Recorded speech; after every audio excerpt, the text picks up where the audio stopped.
Hello, तो एक और नए क्लास में आप लोगों का स्वागत है। तो आज का क्लास बहुत ही ज़्यादा महत्वपूर्ण होने वाला है। कारण यह है कि दो चर वाला रैखिक समीकरण को आज के इस क्लास में एक सवाल को सॉल्व करने वाले हैं। तो इसमें जो पढ़ने वाले हैं विधि के बारे में पढ़ने वाले हैं, प्रतिस्थापन विधि, जो कि एग्जाम में ना यानी बोर्ड का जो एग्जाम होता है तो विधि के नाम से प्रश्न पूछता है कि दो को समीकरण दे देगा आपको, दो चर वाला, आप बोलेगा इसको प्रतिस्थापन विधि से हल करें या वज्रगुणन विधि से हल करें या विलोपन विधि से हल करें या तुलनात्मक विधि से हल करें। तो ये 4-5 विधि है, इनमें से किसी एक विधि का वर्णन अभी मैं करने वाला हूं। अगर आपका बनाया हुआ सवाल, अगर आपका सीखा हुआ है तो आप तैयार हो जाइए रिवीजन करने के लिए। अगर आप नहीं सीखे अभी तक, कहीं मतलब नहीं पढ़ पाए हैं और आपको दिक्कत हो रही है, तो आज के इस क्लास को देखने के बाद आपको दिक्कत कहीं नहीं रहने वाला है। आपको A to Z शुरू से अंत तक एकदम अच्छा से समझा देंगे, ठीक है। तो सवाल तो दिख ही रहा है, दो चर वाला रैखिक समीकरण का है, प्रतिस्थापन विधि से हल करें। 2x + y = 35 और 3x + 4y = 65 दिया हुआ है। मतलब इसको सॉल्व करना है, हल करना है, x का और y का मान निकालना है, वो भी कौन सा विधि से?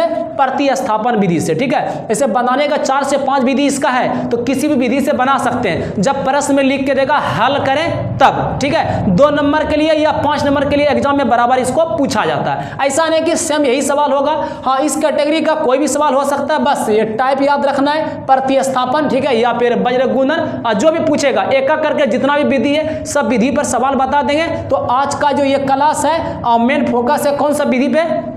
प्रतिस्थापन विधि से।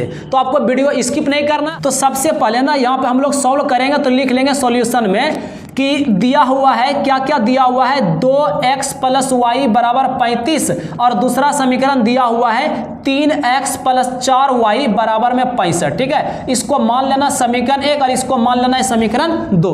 क्या करना है? देखो प्रतिस्थापन है, प्रतिस्थापन में क्या करना है कि जो इसमें दो गो चर है ना, एक x लगा हुआ है, एक y लगा हुआ है, यहाँ भी x और y दोनों चर लगा है, ये दोनों समीकरण में से किसी एक समीकरण के एक चर का मान पहले निकालेंगे। जिस चर का मान निकालेंगे उस चर का मान ना अपोजिट वाले समीकरण में रख लेंगे। तो क्या करेंगे, इन दोनों में से किसी एक समीकरण से एक चर का मान निकालेंगे। तो ऐसा करते हैं, ये जो समीकरण 1 है ना थोड़ा सा आसान भी है, तो यहां पे लिखते हैं समीकरण 1 से, ठीक है। समीकरण 1 से क्या क्या दिया हुआ है?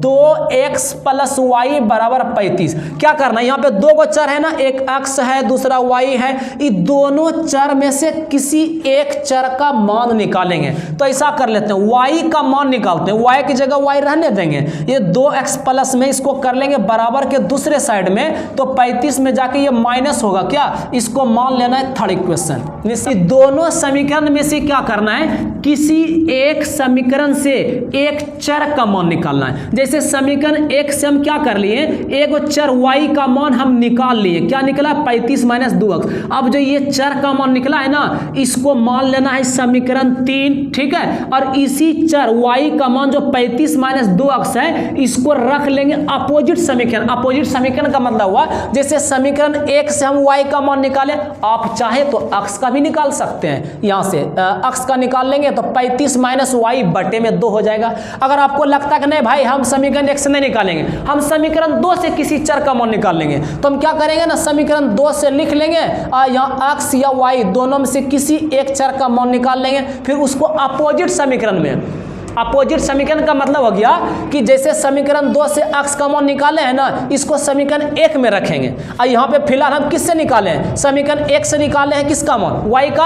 अब ये जो मान निकला ना y का, इसको रखेंगे समीकरण 2 में। किस में रखना है, समीकरण 2 में रखना है। तो चलिए रखते हैं, ये इसका नियम है, बेसिक इसका नियम यही है। प्रतिस्थापन जब पूछेगा, दो समीकरण रहेगा, तो ये दोनों समीकरण में से किसी भी एक समीकरण से एक चर का मान निकालना है, फिर उस चर का मान ना अपोजिट वाले समीकरण में रखना है। तो हम क्या करेंगे, इस y का मान जो निकला ना 35 - 2x, इसको रख देंगे कहां पे, समीकरण 2 में। तो यहां पे लिखेंगे कि समीकरण 2 से, समीकरण 2 से अगर आप ये नहीं लिखना चाहते हैं तो दूसरा बात अगर लिखना चाहते हैं तो वो लिखिए कि y का जो भी y का मान आया है ना, ये लिखना है कि y का मान कहां रखने पर, अरे समीकरण 2 में रखने पर, 2 में रखने पर। इसको आप लिख सकते हैं, दोनों में से कोई लिखे, ये इसको लिख लीजिए, तो इसको मत लिखिए। अगर इसको लिख रहे हैं तो ये वाला बात नहीं लिखना है, तो ध्यान रखना, ठीक है।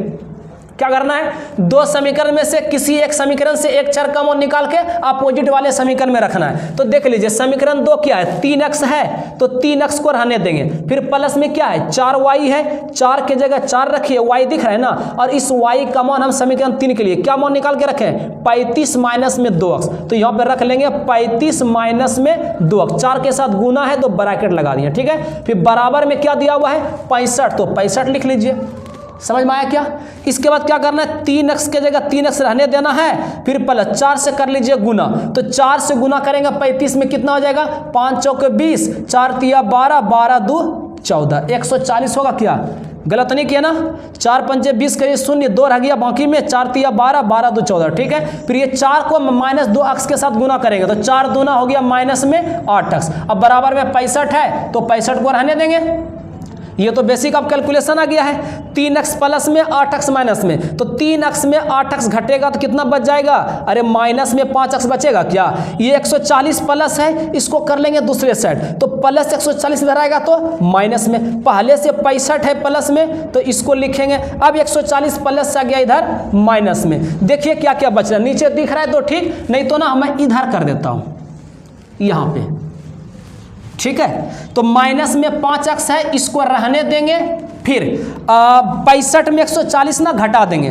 तो घटाइए देखिए कितना बच जाता है, तो ये बच गया माइनस में ही 5 हो गया, और फिर 13 6 7 तो कितना आ गया माइनस से 75, माइनस 5 से भाग लगा दीजिए, 15 बार में कट गया, तो x का मान कितना आ गया 15 आया, आया क्या।